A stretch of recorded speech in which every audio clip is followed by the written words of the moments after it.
3일 동안 승리하셨습니까? 날씨가 많이 더워지는데요. 건강한 여러분 승리하는 여러분 되시기를 바랍니다.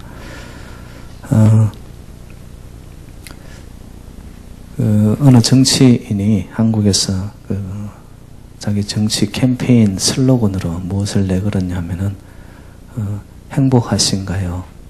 살림살이가 나아지셨습니까? 그것을 정치 슬로건으로 걸었습니다. 어찌 보면 사람들에게 마음을 이렇게 혹하게 하죠. 행복하냐고 자기가 행복을 만들어 드리겠다라는 그런 의미죠. 그리고 이제 그 뒤에 붙은 말이 살림살이가 나아지셨나요? 여러분 어떠세요? 여러분 행복하십니까? 행복하세요? 그럼요. 그렇게 행복하셔야죠. 근데 저는 이 슬로건을 생각하면서 그 질문 자체가 잘못되었다고 저는 마음으로 생각이 들었어요. 왜냐? 이 정치인은 행복을 기준을 어디에 두고 있습니까? 살림살이가 좀 늘어나면, 물질이 좀 풍요해지면, 그리고 지금 내가 육체적으로 살아가는 삶의 여건이 좀 형편이 좋아지면 그것을 행복으로 딱 비례시키는 거죠. 정말 그런가요, 여러분? 내가 참 행복하구나. 내가 정말로 만족하구나. 여러분, 이 만족이 어디서 진짜 찾아오는 거예요? 외부적인 겁니까? 아니면 나의 내면에서 진짜 채워짐이 있어야 되는 겁니까? 네? 이건 생각해 봐야 하는 거거든요. 근데 사람들은요, 깊이 생각 안 합니다. 행복하면은 그냥 당장 눈앞에 나타나는 것들이 누릴 수 있는 것이 달리 표현하면 내 배가 부르면은 그게 행복이라고 생각을 단순하게 생각을 할 수가 있는 거죠. 근데 그건 진정한 행복은 아닙니다, 여러분. 이미 서거하신 여러분 요한 바오로 2세 있지 않습니까? 그분이 세상을 떠나면서 이런 말을 했어요. 나는 행복합니다. 여러분들도 행복하십시오. 교황 바오로 2세가 말한 행복은 뭘까요? 여러분 정말 한 인간이 마지막에 남길 수 있는 말이 이처럼 나올 수 있다면 제가 볼 때는 극치의 인생을 산 겁니다. 죽음 앞에서도 자기는 어떻게? 떠나가는데도 나는 행복합니다. 내가 느끼고 내가 누리는 이 행복이 여러분들에게도 행복하기를 바랍니다. 그럼 도대체 이 교황 요한 바오로 2세가 말한 이 행복은 뭘까요? 앞에 이야기한 정치인의 그 행복하고는 확연하게 차이가 날 거예요. 여러분이 생각하는 길, 행복의 길은 무엇입니까? 흔히들 이렇게 생각을 하죠. 무풍지대, 아무런 어려움이 없는 곳에 비바람도 풍상도 시련도 고난도 없는 곳, 그리고 좋은 일만 내가 생각하는 대로만 다 되어지는, 그래서 비바람, 구름, 먹구름은 사라지고 햇볕만 내리쬐이는 곳, 그런 삶, 그게 행복의 길인가요? 여러분 아시죠? 햇볕만 내리쬐이는 곳은 사막이에요, 사막. 거기는 사막에 그냥 하루 왼종일 햇빛입니다. 사막의 길, 여러분 좋은 햇볕, 내 인생 속에 내 원하는 좋은 일들만 다 일어나는 그것이 행복이 될 수가 없더라는 거예요. 그리고 그런 인생 자체가 없습니다, 여러분. 내가 생각하는 대로만 이루어지고 내가 원하는 대로만 다 척척되어지는 그런 인생 자체가 없는 거예요, 여러분. 근데 우리는 어떻게 보면은 좀 이상적이고 어떤 그러한 꿈을 향하여서 이렇게 살아가지만 그런 꿈을 가진다면 제가 볼 때는 비현실적입니다. 예수를 믿어도 내가 그런 행복을 원하여 예수를 믿는다면 여러분 다시 생각해 보셔야 되는 거예요. 제가 성경을 통하여 만나는 예수 그리스도의 길은, 그리고 예수의 행복은 무엇을 통하여 이루어왔느냐? 여러분, 고난입니다. 고난. 여러분, 예수님이 역사상 가장 행복한 자였다라고 여러분도 믿습니까? 예수님은 그러셨어요. 십자가상에서 죽으시면서도 마지막에 그분이, 예수님이 하신 말은 내가 다 이루었다. 테텔레스타이. 죽어 가시는데 어떻게 다 이루으셨다라고, 다 채워졌다라고. 그분이 가신 그 길에 하나로 묘사를 해라 하면 이건 십자가 아닙니까?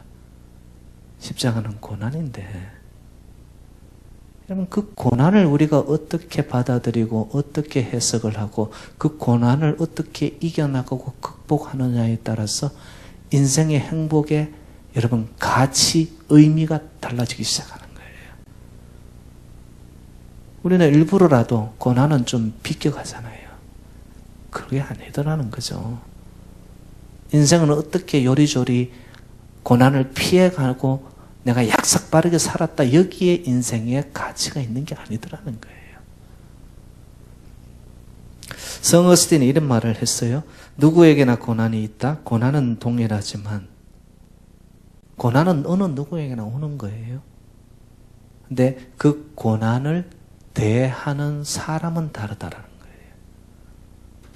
계속 이야기합니다. 악한 사람은 고난 앞에서 하나님을 비방하고 저주하고 원망한다.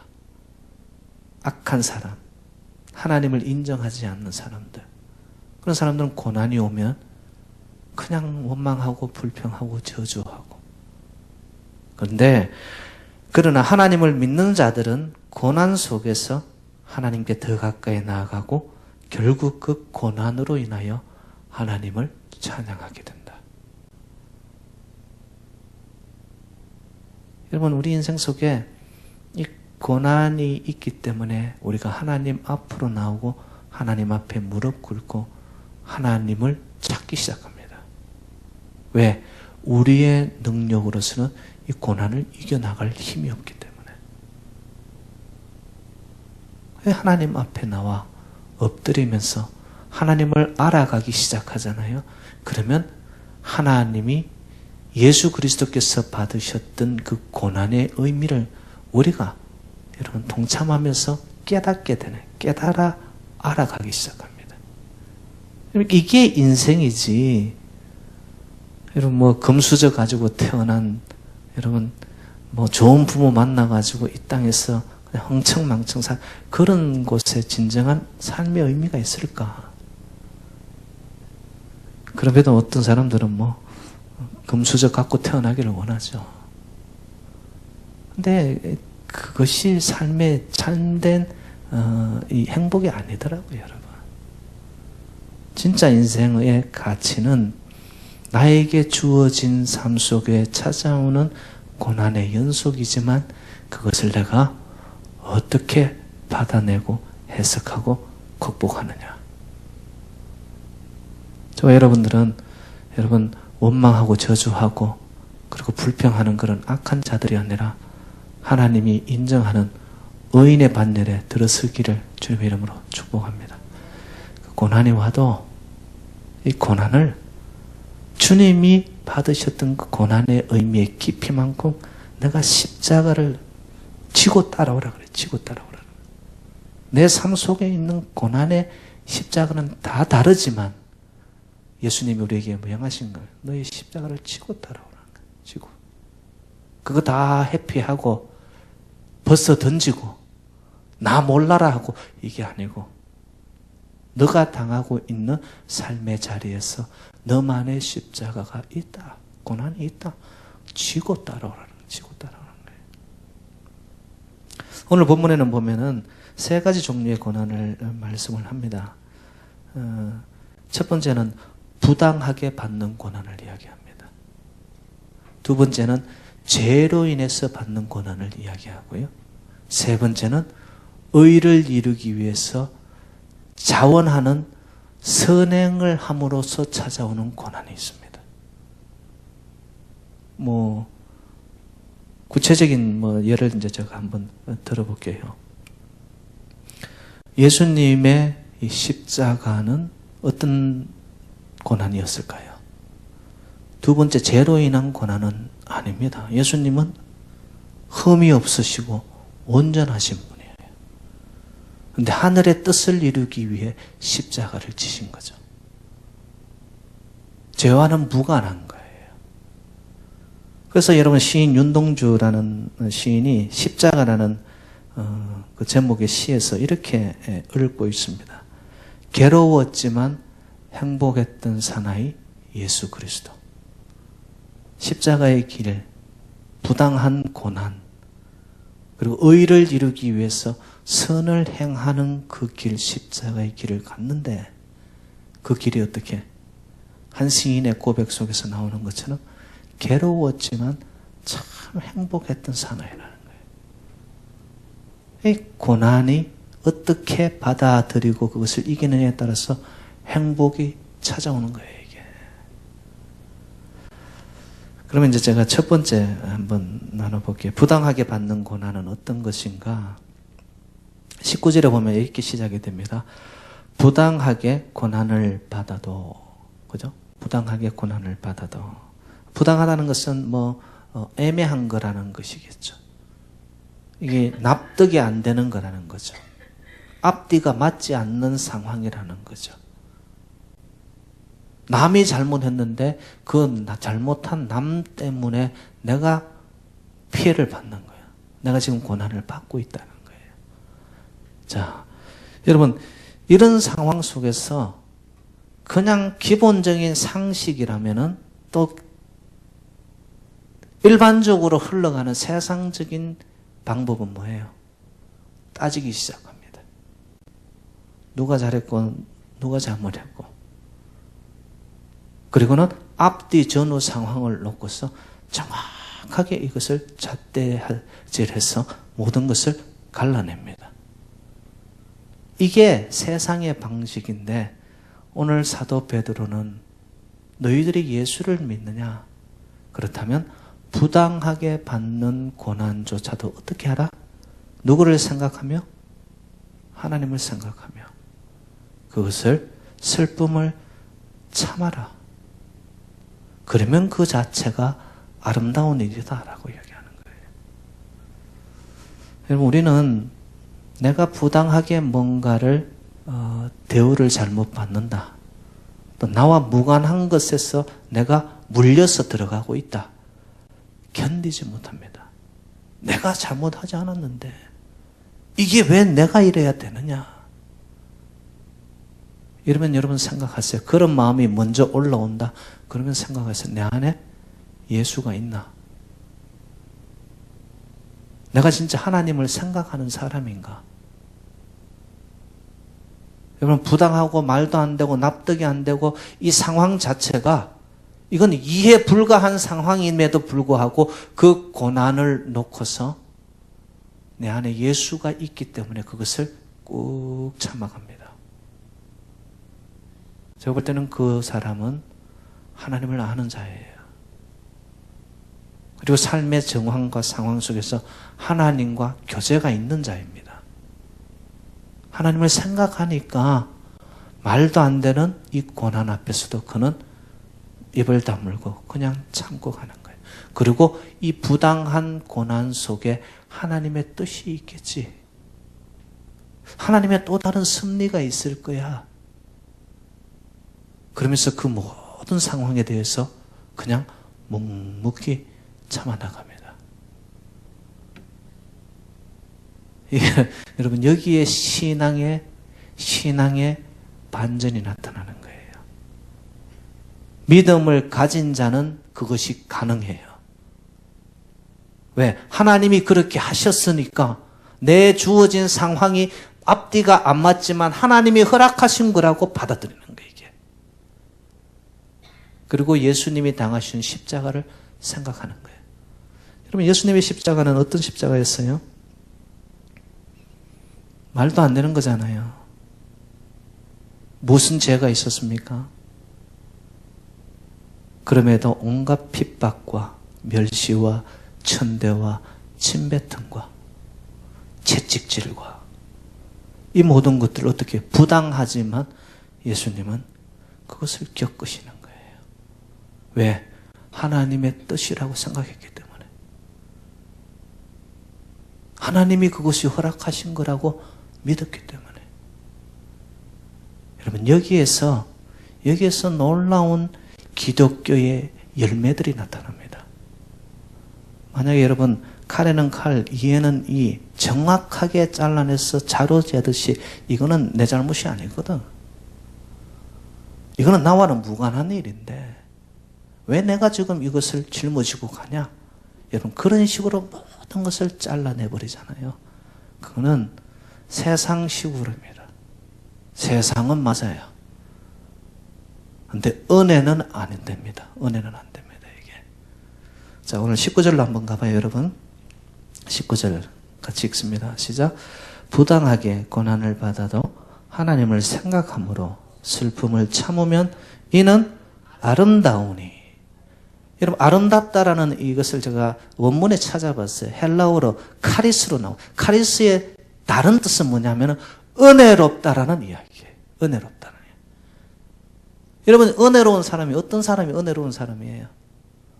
막 허스키 보이스 하면서 옆에 성경을 끼고 할렐루야 뭐 이런 사람이 은혜로운 사람이에요? 아니에요. 진짜 은혜가 흘러가는 사람은 어떤 사람이냐? 자기가 잘못한 게 아무것도 없어요. 옆에 있는 사람이 잘못했는데 그로 인해서 튀겼어요. 그럼에도 불구하고 모든 것을 참으며 듣고 가는 거예요. 여러분, 거기서 은혜가 전달되기 시작합니다.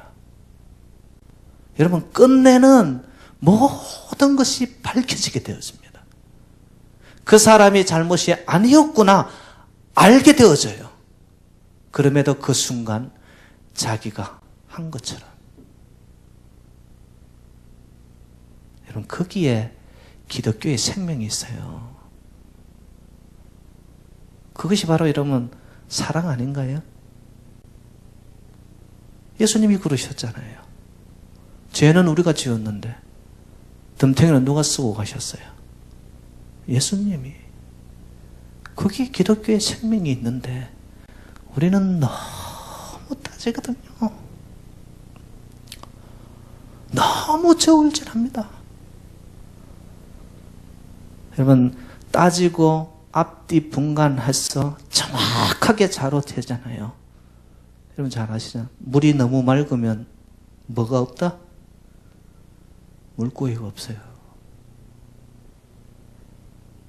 맞습니다. 법 앞에서는 의롭고 공의와 정확해야 되는 건 맞는데요. 은혜로 볼 때, 그리고 우리의 공동체 안에서, 여러분 교회 공동체 안에서 볼 때 부당하게 내가 받는 고난이 있다고 생각하십니까? 여러분, 하나님을 생각하십시오. 예수님을 생각하세요. 그리고 이게 하나님의 뜻인가 보다. 그리고 눈을 한 번 감고 올라오는 것을 누르고 그러고 가는 거예요, 여러분. 그 사람이 은혜의 사람이더라. 은혜의 사람.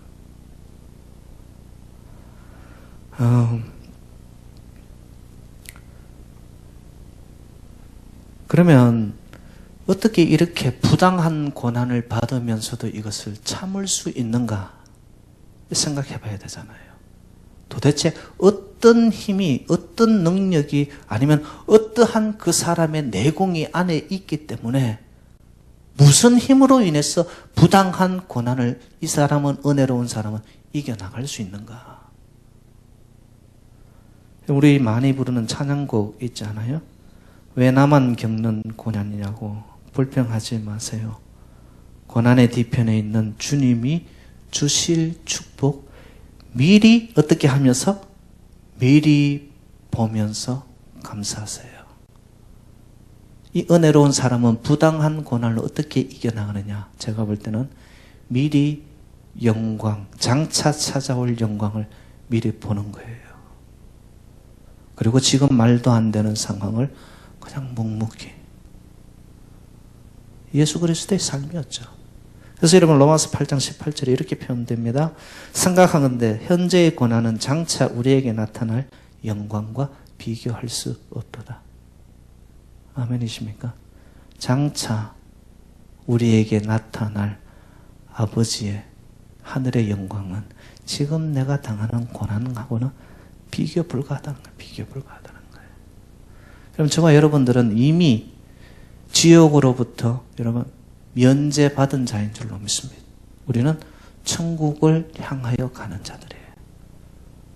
여러분 스데반 제가 2주 전에 주일을 설교 드렸지 않습니까? 그가 어떻게 하늘이 열린 것을 봅니다. 그는 죽어가는데 부당하죠. 돌에 맞아서 예수 그리스도를 전하고 복음을 전한 것밖에는 뭐가 죄가 있습니까? 그게 왜 죄입니까? 부당한데 돌에 맞아 죽어가면서도 그는 뭐예요? 미리 우편 보좌에 서 계신 예수 그리스도를 보는 거예요. 그 영광, 하늘의 영광을 만나버리니 돌에 맞아 죽어가는데도 그의 얼굴은 여러분 천사의 얼굴과 같이 광채가 되어 빛이 나는 거죠. 미리 보는 겁니다. 미리 보는 거. 저와 여러분들은 어떤 삶을 살아야 되느냐? 현실에 붙잡혀가 여기 안에서만 맴돌다가 가두어진 삶을 사는 자들이 아니에요. 우리의 삶은 미리 그 너머의 세계를, 영광을, 지금의 고난보다 장차 찾아올 하늘의 영광을 이미 맛보고 그것을 보고 가기 때문에 말도 안 되는 상황 속에서도 묵묵히 갑니다. 저와 여러분들이 다 그렇게 되기를 주님의 이름으로 축복합니다. 여러분 눈을 들어 조금만 멀리 보세요. 믿음은, 신앙은 여러분 눈앞의 것이 아니라 멀리 보는 거예요. 멀리. 왜? 모든 인생의 계획표가 하나님의 손안에 잡혀있기 때문에 현재 나타난 것으로 모든 것이 결판나는 거 아니에요, 여러분.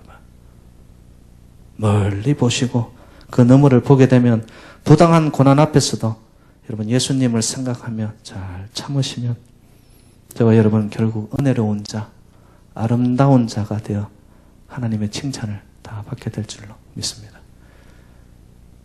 옆에 계신 분들이 여러분 서로가 은혜로운 자가 되어야 돼요. 네?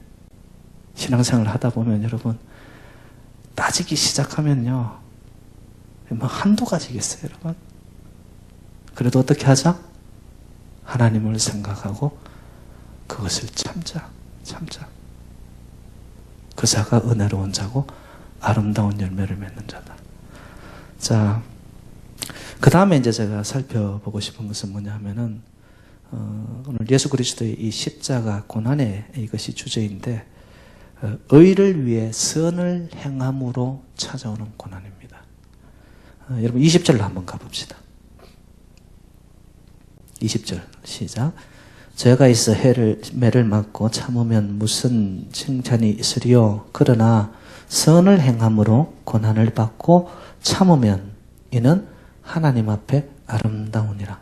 또 말씀 나오죠. 아름답다라는 말씀. 어떻게 은혜로운 자가 되냐? 어떻게 아름다운 열매를 맺는 자가 되어지느냐? 의를 위해 선을 행함으로 고난에 동참하는 자. 제가 이걸 달리 표현하면은 자발적으로 자원하는 심령으로 선을 위해 고난을 선택하는 거예요. 예수님의 십자가도 어떻게 보면 예수님이 선택한 거예요. 하늘의 뜻을 따라서 독생자로 보냄을 받았지만 얼마나 그 선택의 고뇌 속에서 예수님이 고민하였습니까? 할 수 있거든 이 잔을 내게서 거두어 달라고 고민하는 거거든요.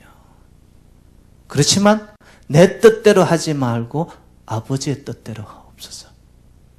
그 가운데 예수님은 자원하고 그리고 정말 선택하는 마음으로 고난을 의의 길로 선을 행함으로써 그 길을 갑니다. 여러분 성경에 또 다른 대표적인 인물이 있다면 사도 바울 거예요. 여러분 잘 아시죠? 사도 바울은 로마인 중에 로마 시민권을 가진 자, 율법인 중에 율법인 가말리엘 학문을 나온 자. 근데 이 모든 것을 그는 어떻게? 배설물로 여깁니다. 왜입니까? 또 다른 삶의 가치를 발견했기 때문에 그래요. 현세적으로 계급장을 달고 명예를 달고 학벌이 있고 학사모를 쓰고 많은 사람이 이야기하는 스펙, 이것이 인생의 가치가 아니구나 하는 또 다른 그 너머를 바라본 거예요. 맛을 본 거예요, 벌써.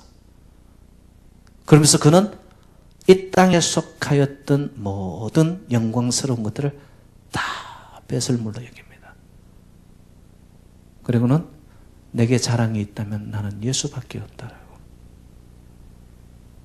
왜일까요? 예수 그리스도의 십자가가 의를 위해 선을 행하며 가셨던 고난에 그것에 동참하며 그 의미를 사도 바울이 깨달은 거죠.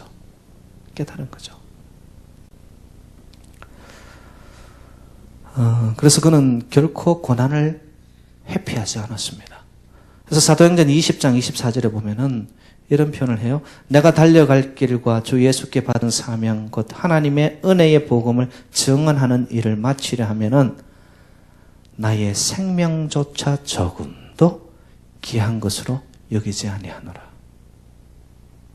나의 목숨, 내 죽는 것조차 조금도 나는 아깝지 않다는 거예요. 그런데 이 말씀보다 더 중요한 것은 여러분 전후 말씀을 대할 때 전후 정황이에요. 어떤 상황이었는데 사도 바울은 자기 목숨까지도 내어놓는가?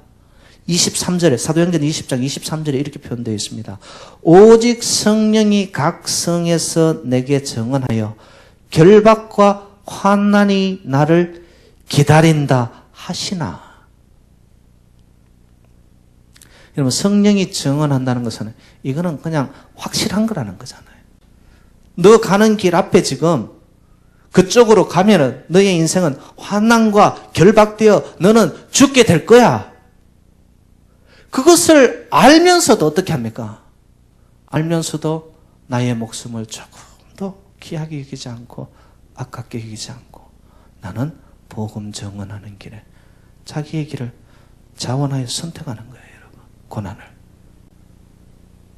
충분히 회피할 수 있었겠죠. 그렇지만 사도 바울은 정명승부하는 겁니다.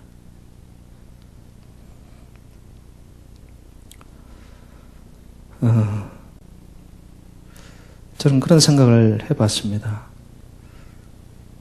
여러분 순교하는 사람들이 자기 목숨을 다 내어주고 이제 끝인데 이상하게도 그들에게는 사라지지 않는 얼굴에 미소가 남습니다.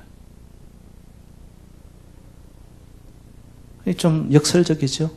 죽어도 가는데 아까 제가 말한 스데반 집사처럼 돌에 맞아 죽어 돌무덤이 되어 그의 형체가 없어져 너덜너덜 그렇게 죽어가는데도 이상하게 그의 얼굴에서 광채가 나는 거예요. 왜일까요? 정말 선택해야 될 인생의 행복의 진수를 잡았기 때문에 그런 거예요. 그게. 고난이 죽음이다 할지라도 그것을 자기가 자원하여 선택했는데 그 고난 속에 봤더니만 축복이 있고 고난이 행복이 되어지고 복이 되어지고 가치관이 달라진 거죠 벌써. 그러니까 순교하면서도 조금도 주체하지 않는 거예요. 자기를 던지는 거죠. 요즘은 많은 사람들이 이렇게 표현합니다. 기적이 사라진 시대라고 이야기합니다. 저는 그렇게 보지 않습니다. 기적이 사라진 것이 아니라 기적을 일으킬 만한 사도 바울과 스데반과 같은 아니면 예수 그리스도와 같은 예수님과 같이 될 수는 없지만은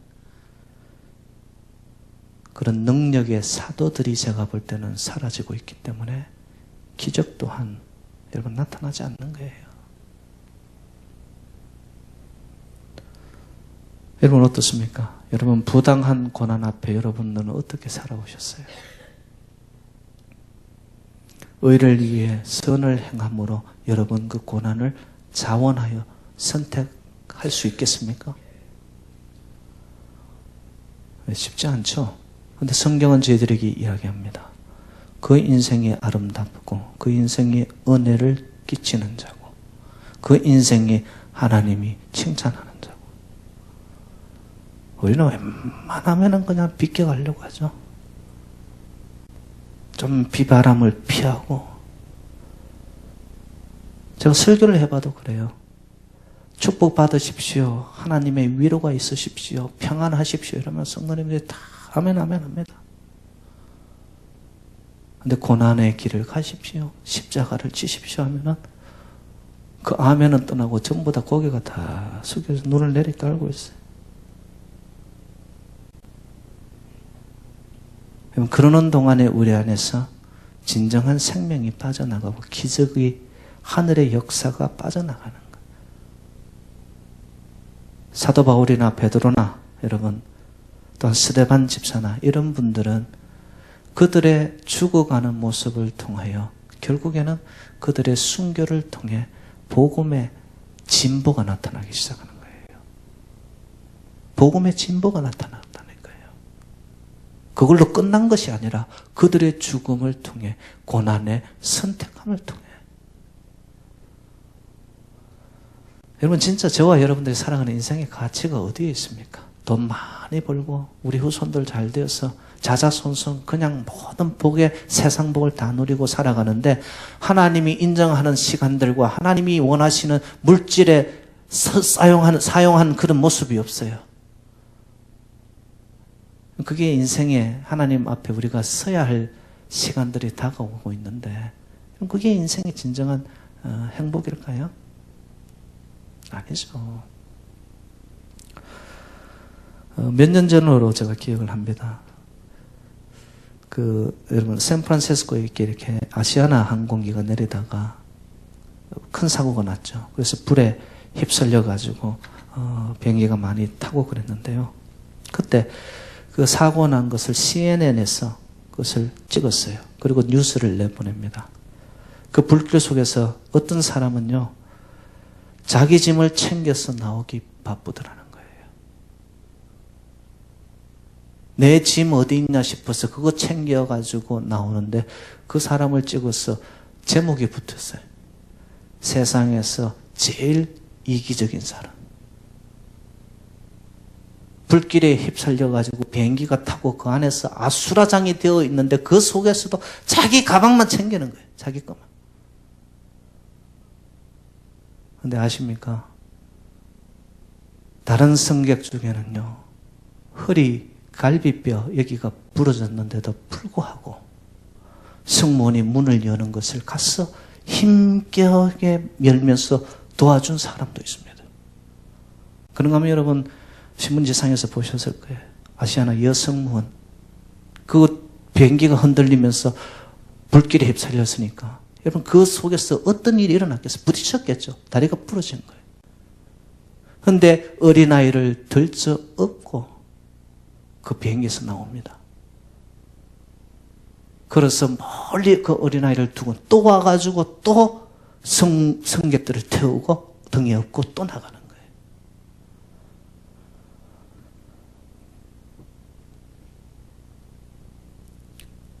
여러분들은 어느 쪽에 해당됩니까? 여러분 예수 믿어도 정말 자기 이기적인 여기에만 잡혀서 제가 볼 땐 하나님 앞에 서면 진짜 부끄러운 구원을 얻는 거죠. 오늘 사도 베드로가 저희들에게 말씀하는 대로 여러분 부당한 고난이 있으십니까? 지금 내가 의를 위해 선을 행하면서 내가 선택하는 고난이 있으십니까? 여러분 이것은 결코 무의미하게 사라지지 않습니다. 하나님을 생각하여 내가 참는 것이 있으십니까? 예수 그리스도의 십자가에 내가 동참하는 그것이 고통이 있으십니까? 여러분 그곳에 생명이 있고 반드시 그 선택의 고난의 길에는 여러분 하나님이 반드시 미쁘시고 의로우시사 하나님이 여러분 그것을 기억하세요. 그리고 갚으십니다. 반드시 하나님 선한 것으로 갚으십니다. 여러분 어떤 길이 진정 행복의 길입니까? 어떤 길이 정말 영광스러운 길입니까? 오늘도 우리의 길은 예수 그리스도께서 가신 것처럼 십자가의 길에 이게 부당한 길이었는데 그렇지만 의를 이루고자 선택하여 십자가를 지신 예수 그리스도처럼 여러분 우리의 삶의 현장 속에 우리의 공동체 안에서 여러분 이런저런 여러 가지 이야기들이 일들이 사건들이 생기더라도 저와 여러분들은 좀 오늘 사도 베드로의 고백처럼 부탁처럼 여러분 좀 은혜로운 자들 좀 아름다운 자들 그래야 정말 성과 덕을 끼치는 자들 그래 하나님 앞에 서는 그날에도 정말로 하나님이 여러분 벗은 발로 우리가 천국에 이를 때 하나님이 나와 마중하는 정말 하늘의 칭찬이 그래서 의의 면류관 저와 여러분 다 받아서는 그런 승리하신 백성들이 되기를 주님의 이름으로 축복합니다. 하나님 아버지 주신 말씀 가슴판에 새기게 하옵소서. 우리는 웬만하면